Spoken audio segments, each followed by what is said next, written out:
A humanidade hoje consegue curar doenças, dividir o átomo, explorar o espaço. Ganhamos um poder que parece quase divino, não é? Mas é só olhar ao redor para ver guerras, crises, um caos sem fim. A grande pergunta é: por que, com tanto poder em mãos, a gente parece ter tão pouco controle sobre o nosso próprio destino? É isso que vamos começar a investigar agora. Para começar, vamos voltar lá no século XVII. Esse desenho é de um navio voador, projetado por um homem chamado Francesco Lana. O mais curioso é que ele ficou apavorado com a própria criação. Ele teve a visão de que aquilo seria usado para bombardear cidades. Lana chegou a pensar que Deus não permitiria um horror desses. Mal sabia ele, né, que os dirigíveis e os bombardeiros do século XX fariam do seu pesadelo uma realidade brutal. E aqui está o grande paradoxo. A gente usa a ciência para erradicar a varíola, mas também para criar armas biológicas. A gente consegue conectar o mundo inteiro com a internet, mas usa essa mesma ferramenta para espalhar desinformação e ódio. Parece que o nosso poder de manipular o mundo físico cresceu de uma forma descontrolada, muito mais rápido do que a nossa capacidade de entender a nós mesmos. Então, primeiro ponto, vamos tentar entender a raiz desse desequilíbrio. Como foi que o nosso poder ficou tão fora de controle? O problema, ao que tudo indica, é que o progresso da ciência foi totalmente desigual.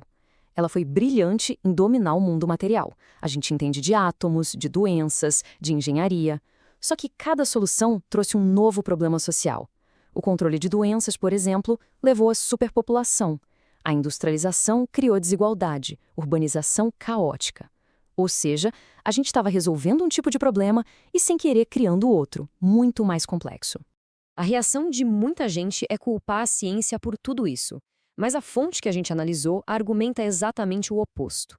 O problema não é ter ciência demais, e sim ciência de menos, aplicada onde ela mais importa. Pensa bem, se o método científico é a melhor ferramenta que a gente tem para entender estrelas e células, por que não usar essa mesma ferramenta para decifrar a nós mesmos o comportamento humano? Só que essa ideia encontra uma barreira gigantesca.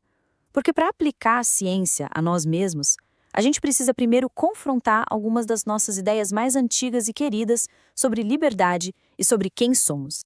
De um lado, a gente tem a visão tradicional. A ideia é de que somos agentes livres, que temos uma vontade interior que toma decisões do nada, de forma espontânea. Do outro lado, vem a premissa fundamental da ciência. Todo evento, inclusive uma ação humana, tem uma causa.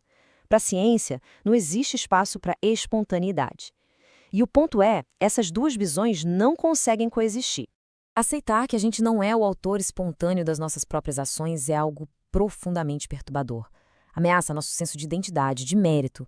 A resistência é tão forte, tão visceral, que a fonte resume tudo nesta frase que é brutalmente honesta. Nós simplesmente não queremos esta ciência. E olha, essa resistência não é de hoje.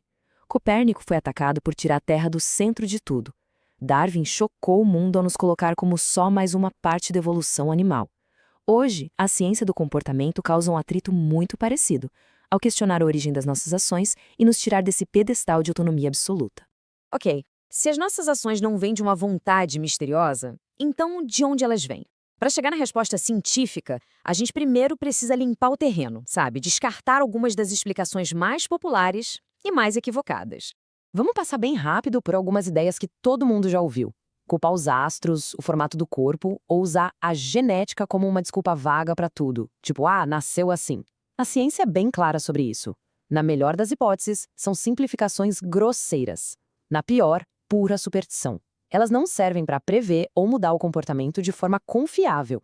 Mas a armadilha mais comum e a mais enganosa é outra. É a nossa tendência de, quando a gente não sabe a causa de uma ação, simplesmente inventar uma. E a gente inventa essa causa dentro da pessoa.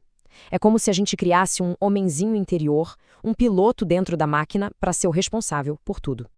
E essas invenções vêm em 3 tipos principais. As neurais, tipo quando se diz que alguém teve um colapso nervoso sem nunca ter visto um neurônio. As psíquicas, que criam uma espécie de mente fantasma para dirigir o corpo. E as conceituais, que são as mais traiçoeiras de todas. Dizer que alguém come porque tem fome não explica absolutamente nada. É só dar um outro nome para o ato de comer.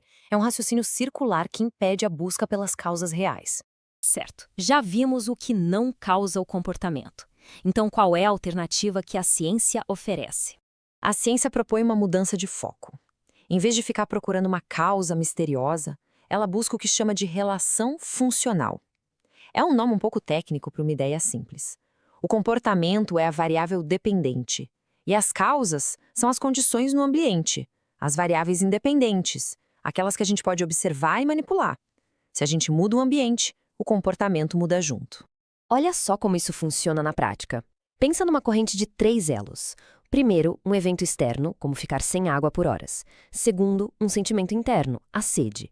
Terceiro, o comportamento, que é beber um copo d'água. A grande virada de chave da ciência do comportamento é que a gente pode ignorar o elo do meio. O sentimento de sede é privado, é impossível de observar. Mas, se a gente controla o primeiro elo, o acesso à água, a gente consegue prever e influenciar diretamente o terceiro, o ato de beber. E essa é a mudança fundamental de perspectiva. A ciência do comportamento nos diz para parar de procurar respostas dentro da nossa cabeça. As verdadeiras variáveis que controlam nossas ações estão do lado de fora, no nosso ambiente presente e em toda a nossa história de aprendizado. Mas como é que toda essa teoria se conecta com os problemas do mundo real? A verdade é que a gente não adota nenhuma dessas visões de forma consistente. Nossa sociedade vive numa confusão teórica total. É uma verdadeira colcha de retalhos, que mistura a crença no livre-arbítrio com alguns pedaços de determinismo científico, dependendo do que for mais conveniente no momento. E a gente vê essa confusão em todo lugar. Num tribunal, a gente culpa um criminoso pela sua escolha, mas ao mesmo tempo aceita circunstâncias atenuantes que vêm do ambiente dele. A gente acredita o sucesso de uma pessoa a um gênio interior, mas perdoa a ignorância de outra por falta de oportunidades. Nós ficamos o tempo todo vacilando entre culpar o indivíduo e reconhecer a influência do meio. E o resultado dessa indecisão teórica é a paralisia na prática. Pensa só, se a causa do crime é a má escolha, a solução é punir. Se a causa são as circunstâncias, a solução é mudar o ambiente. São ações completamente opostas. Enquanto a gente não escolher uma abordagem consistente, nossas políticas sobre tudo, da educação ao direito, vão continuar sendo ineficazes e contraditórias.